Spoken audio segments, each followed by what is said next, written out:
Alright, ladies and gentlemen, welcome back. And sit down, shut the fuck up. This is important. This is gonna be one of those meandering walks that's gonna be kind of confusing. Because to be honest, I'm trying to figure out the best way to do it, to explain this thing to you guys. And I'm gonna be coming up short. I'm just gonna tell you guys that straight out right now. Respect me for it later in the morning. But, this is for those of you guys among the World of Warships Legends. And here we're going to be talking about bow tanking and angling. Quick aside here. This is because, I'm doing this now, because I apparently thought I did this in the past and I was wrong. In fact, I made heavy references to me doing this in, for those new guys among you to War Thunder. When we were talking about the land, guns and shell types. Yeah, I mentioned how important angling is, and if you need a refresher on that, go visit this one. Yeah, right in for this one. That never happened. And I double checked the tapes, all of them. And it's like, yeah, no, I mentioned that will be a video in of itself, and I never covered it. So, whoops. Don't worry, I have a clip that'll work for it. Trust me. It'll cover angling and bow tanking, because one can lead into the other, but not always, but not necessarily always there together. You can angle without bow tanking, and you can definitely bow tank without angling. In fact, that's kind of what bow tanking is. So, where do we start? I guess let's start with bow tanking, because that'll be the shorter one. So, there's the reason why I brought up good old HMS Ember here. That's because if you know World of Warships, you know one memeinator himself, the resident heavyweight of torpedo dodge and torpedo beats, the man who shows you all the fun exploits, who tells you how to build certain meme ships, and in general good ships as well. The man, the myth, the snazzy dresser himself, Euro! Yeah, Euro did a recent video on the HMS Ember and how you can bow tank in quite a few guns in World of Warships Legends on console, because they're slightly fucked up the armor on this ship. I.e., the bow's a bit more chunky than you think. It's got more armor than it actually has, or traditionally it should have. How do I know? Because HMS Belfast still exists to this day, and they didn't redo the hull completely when they redid her to get the 43 model. So here's what bow tanking is. You see, armor is a funny thing. It's a given thickness because it's a sheet metal, technically, fabricated in weird shapes. Well, you can either use more thickness or even weirder shapes to negate damage from coming in. That's what bow tanking is. You're using your bow, or in theory you can also use your stern, but then you change the term to stern tanking, which, to be fair, there are some ships you can do this on. Not many though. Do I know any? No, because I fucking bow tank. Because normally most of my guns are at the front of a ship, or at least effectively I can use, running, my front chase guns, quote unquote, to use really old-timey language. Anyways, yes. So bow tanking, you can use your bow. Because remember, look at how a bow is shaped. And if I zoom in to the waterline, and there's a fly in here, god damn it. But if you look at how the bow is, okay, I might have to zoom back out. If you look at the bow is, you see that there's a curve at the top, and it tapers down into a point, and as you get closer to the waterline, a proper, like, knife edge, or a axe head's edge. If we go to, say, a battleship, let me even more apparent. Like, look at this. Look at that. goddamn cleaves the water in two, which is great for forward momentum. It also happens to be great, in theory, to bounce shells. Big words there. In theory. Why do I say in theory? Simple. Remember what I said, that there was two ways to bow tank technically, by either having a ship that has just so much metal in its bow that it's kind of hard to punch through, or the curvature auto deflects. Yeah, ideally you want both. But the bow doesn't hold really any pressure, and the only pressure that it's holding back is the resistive force, specifically of the ship going forward as it cuts through the water. Fair enough. So you don't technically, and there's no heavy machinery normally in your bow, so you don't need very much metal there. Enough to be able to withstand, you know, the heavy forces that going through water or have, and also, well, you know, enough to withstand Atlantic storms, Pacific typhoons, winds running aground every so often, to a certain amount of point. If you mildly beach it, you know, because underwater rocket you didn't know about, okay. If you just run the damn thing onto the beach, if the bow survives that, that's a bit more impressive. But it just has to be just strong enough to keep structural integrity, and nothing more. Well, apparently, some people say fuck that idea. And to be fair, some people are correct. Like the Russians. The Russians have what are known on some of their ships as Icebreaker Bows. Praying to God that the Riga is one of them. Yes, it is. Perfect.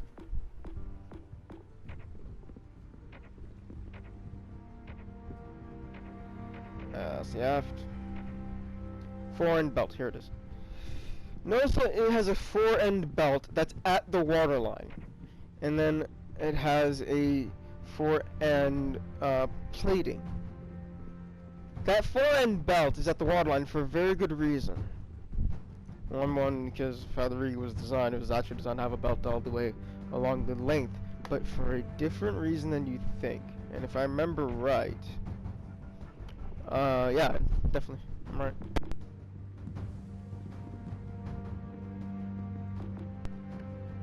Not take out my it's right here, yes. 40, yes. You can see here that the armor belt is 140 millimeters, where just this fore end is only 40. Why is that? Because the Russians have what are known as icebreaker bows. This is one of those designs that are adapted for the environment that they're going to be primarily operating in. Russian ships are probably, most likely, going to be in Russian waters. I know. Thank you, goddamn Captain Obvious. It's good to see that you could get some leave. You have to come ashore here and state the bleeding obvious. Hold your horses there, bud. Remember, we saw that the Edinburgh had a uniform 30, but the thickness varies here to here, quite a bit. What gives? Well, this icebreaker bow is specifically strengthened only where it needs to be strengthened. Most of where the armor is in the bow section is at the waterline and a couple of inches above and below the waterline. If I were to guess, I would say the entirety of that section is only about maybe 12 inches in full length. Now, why is that? Simple. Because armor is very heavy and you don't need to have it every goddamn wear for everything. But, much more importantly, an icebreaker bow is to break ice, so that the ship can move through, say, an entire frozen sea. So, what does this have to do with bow tanking? Simple. Armor is great at deflecting shots. Specifically why we put it on, you know, ships and tanks and things that we don't want to get shot. Like, say, a person. Level 3 soft body armor. There's a reason we call it that. It's armor. Okay? So, undisputable there. We got that. Actually, it's more than 12 inches, but whatever.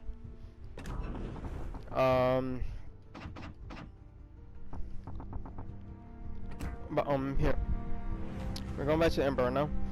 So, if the Icebreaker Bows is armor, does that mean it can deflect shots? Yes. It's got enough of a shape in it that, guess what?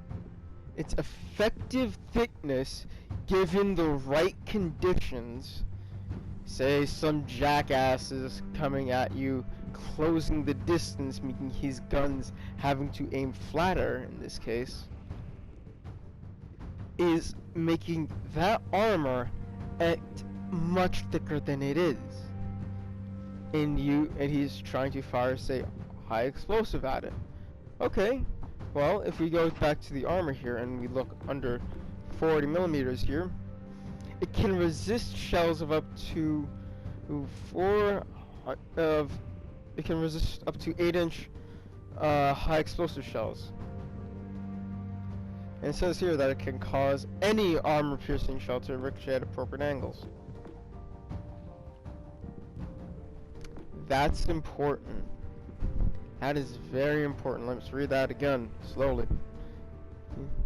Can cause any AP shell to ricochet at appropriate angles and resist HE shells of up to 203 millimeter, which is 8-inch. So, that's what the Riga can do. If we go down a weight class, it says here that it can cause 406 millimeter, or 16-inch, and lower caliber AP shells to ricochet. What does that mean in English? Simple. What this means is that if sufficiently thick, or sufficiently made artificially thick, the very thin armor that under any other circumstance would be not even a doormat for the shell coming in at it, will not go through. And that's why people are playing the Edinburgh, and basically any time a battleship stares at it, for a decent amount of time, it closes the distance and goes bow in, because most of the time most battleships think, oh, I can penetrate that. Its bows aren't thick enough. Remember a while back I said there was an overmatch chart from Wargaming? Yeah, this is now where that comes in handy, because you need, and to be fair, it says it right here, you need at least a millimeter more on the thing here, or as I'll be referring to it, in 0.1s of an inch, or in tenths of an inch. Which is slightly disingenuous, but hey. The decimal system works well in this case for right now. So, 16-inch is 406. So you need a 16.1-inch gun to break through the bow of the, or greater, to be fair. But that's the smallest you need. You need a 16.1 inch or greater shell fired at 30 millimeters of armor here to break through.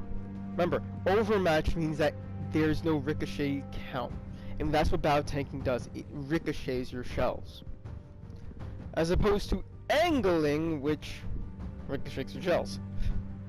Now, angling is the exact same thing, but now you're putting the entire ship at an angle to increase the thickness of the armor. That's why battle tanking is, I think, the easier one to start with, because it's just, you need to focus only on a fixed point.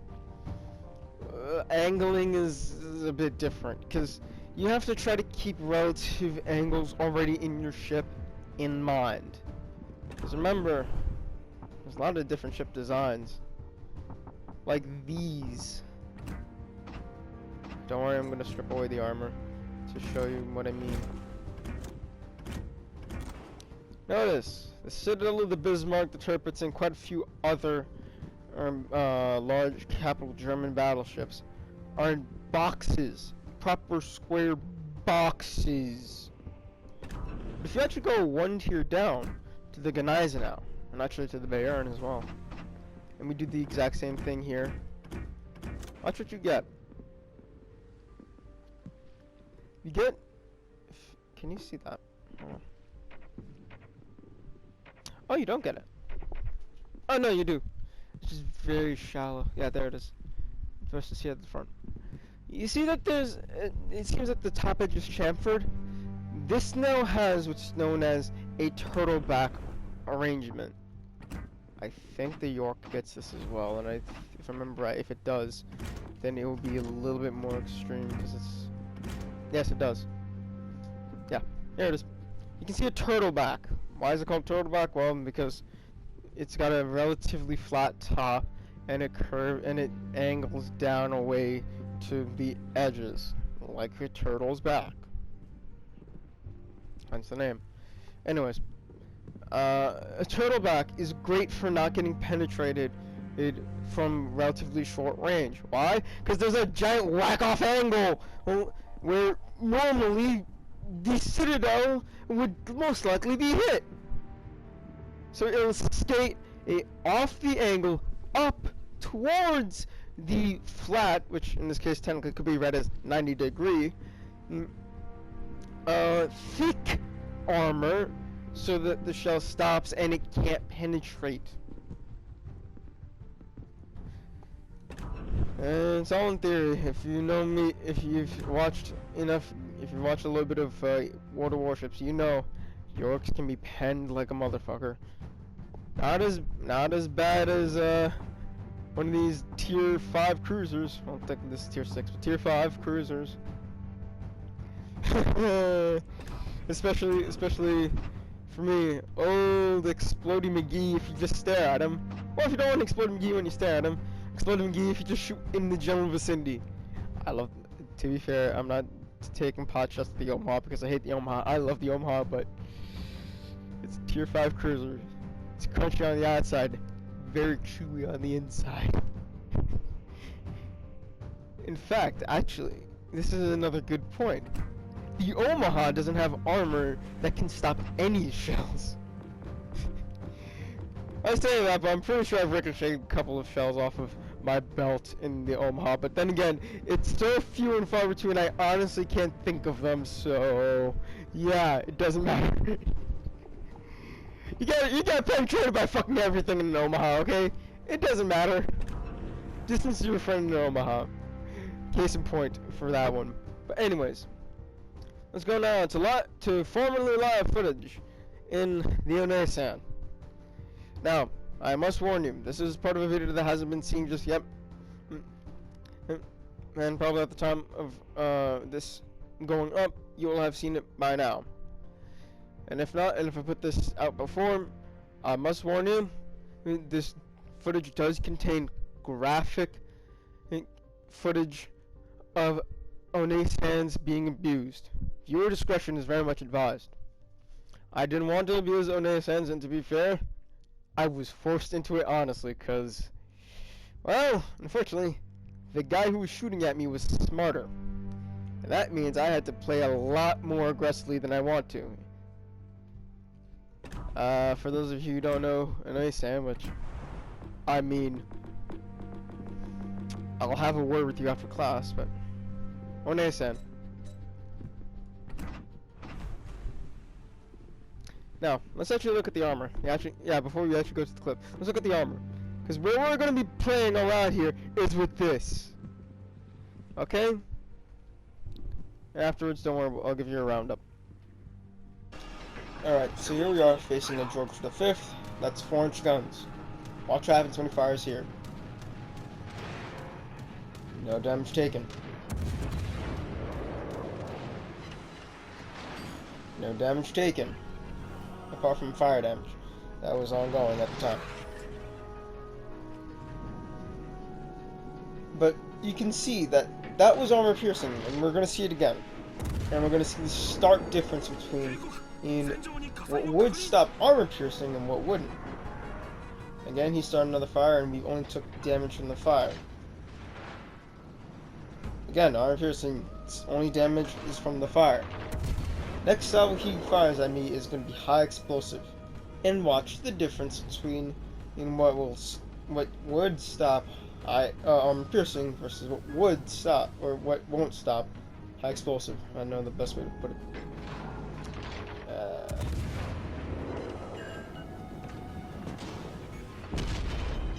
Yeah. High explosives, fun, and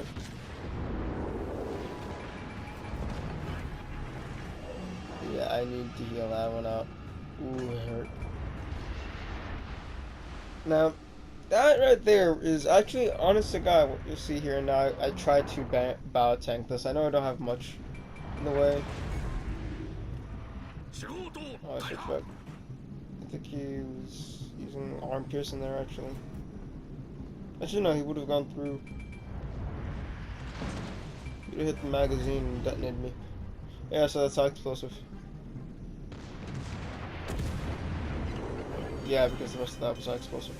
You just turned and there was not enough time to reload there. But there you go. Okay, so we're back. Good to see y'all here again. Now, the last thing that we're going to do here is we're going to cover the overmatch, which is effectively also how you know, or the thicknesses that you'll need to know to bow tank, or angle, effectively. So, if you have more than 161 millimeters of armor, you have battleship grade armor. If we go actually to a battleship, like if I remember right, Massachusetts. No, let's go to the Georgia. Because I know definitely Georgia does. If you have more than 400, you have extremely thick armor. It doesn't offer you any more protection. It offers you more protection by the sheer fact of, I mean, it's bloody thick. It's gonna take a lot of energy to go through it. Sure, let's actually stay on the Georgia. So, 161 to 399 millimeters is battleship grade armor. 76 millimeters to 160 millimeters is cruiser grade armor. Now, here's where things get interesting. Keep in mind, if you know any damn thing, you can get penetrated with battleship grade armor. That's not going to stop the shuttle. But proper angling could, depends. But much more importantly, rules of thumb are, if you're in a battleship, angle more so for the fact of, just in case there's another battleship that you don't know about just yet. Assume that there's always something that will be able to kill you just outside of your view and just outside of your spotting range, i.e. you getting spotted. Just assume. It's a lot safer. But 34 to 75 millimeters of armor will cause any AP shell to ricochet at appropriate angles and can resist up to 203 millimeter. Okay? So that means that you're now quote-unquote immune to armor piercing. And high explosive, you can resist up to 8-inch. Alright? And what does resist mean? It means that you can deflect it away without it arming. That's important. Because of how high explosive works. Remember, high explosive is a cube. It can't go through armor, but it can still cause damage because it's a cube. Anything in that cube can be knocked out. Anyways, 29 to 33 millimeters can cause up to 406 millimeters. Sorry, it can cause 406 millimeters of armor-piercing shells to ricochet.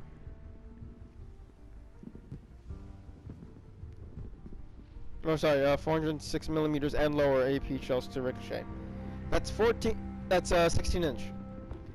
At 14 inch is 365, and an inch thick armor, or 25 to 26 millimeters, can bounce that.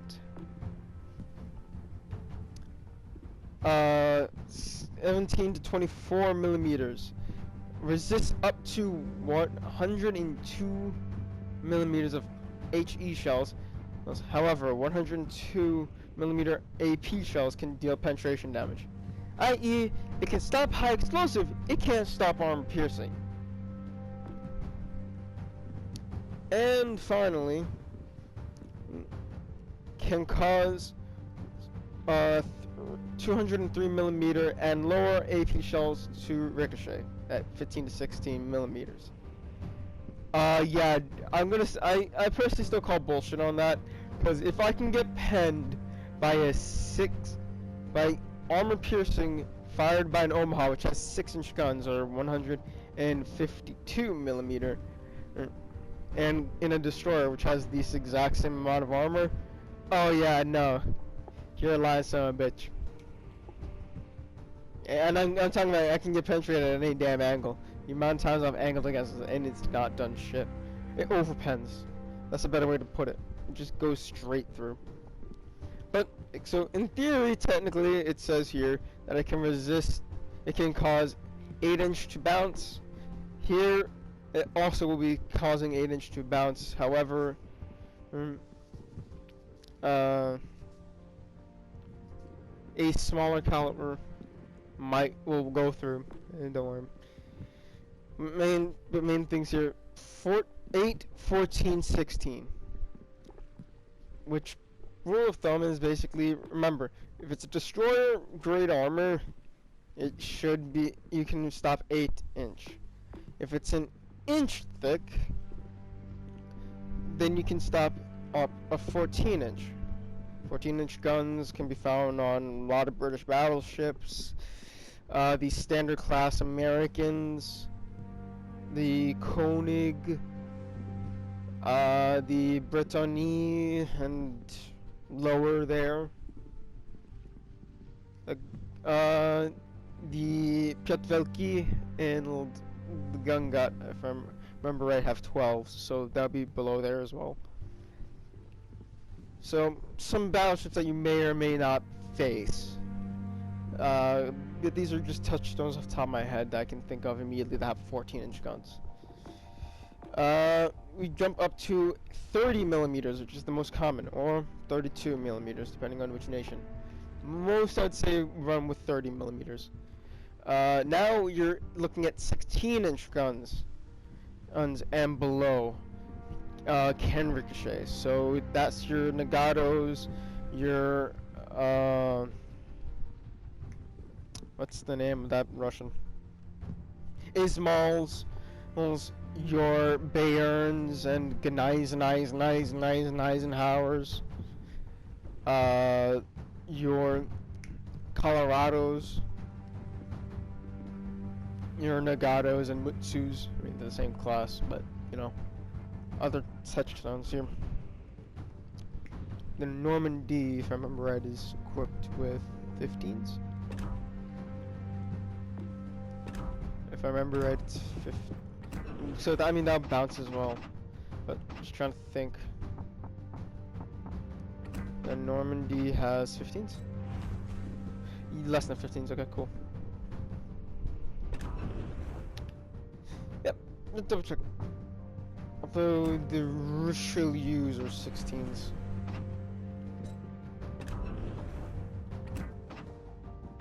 Or are they?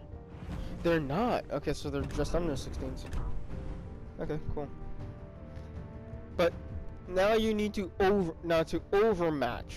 I said I would talk about that real quick, and let's do it. Because overmatch is the exact opposite. You now need to go higher than the number rated. Again, if you're firing at destroyer grade, so 15 and 16, I need to go back to the Georgia. Or does or can the Kansas cover it? Kansas can cover it for the most part, but 15 to basically 24. I'm just gonna cover a really big swath like that. You're gonna be overmatched by 8.1 and higher. Yeah. I mean, to be honest, I say you're gonna get penetrated by anything bigger than 127, which is 5-inch guns and higher. But hey, that's just me, because that's what I've noticed. Anyways, then you jump up to the 1-inch armor. That means that you're looking at a 14.1 and higher. And now I kind of want to double check, because I'm fairly certain I'm correct when I say this, but I just want to make sure. Yes, it is. Okay. I don't know why that seed of doubt came in.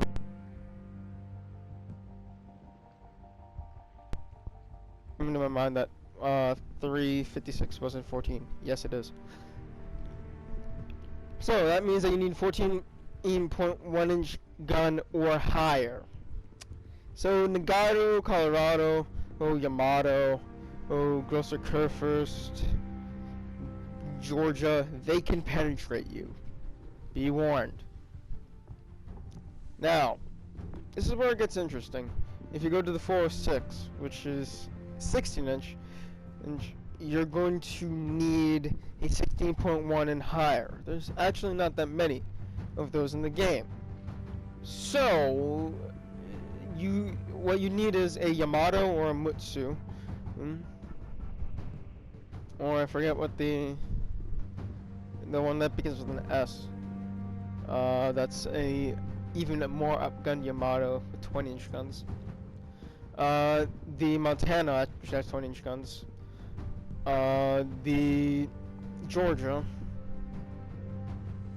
I don't believe the Kansas gets.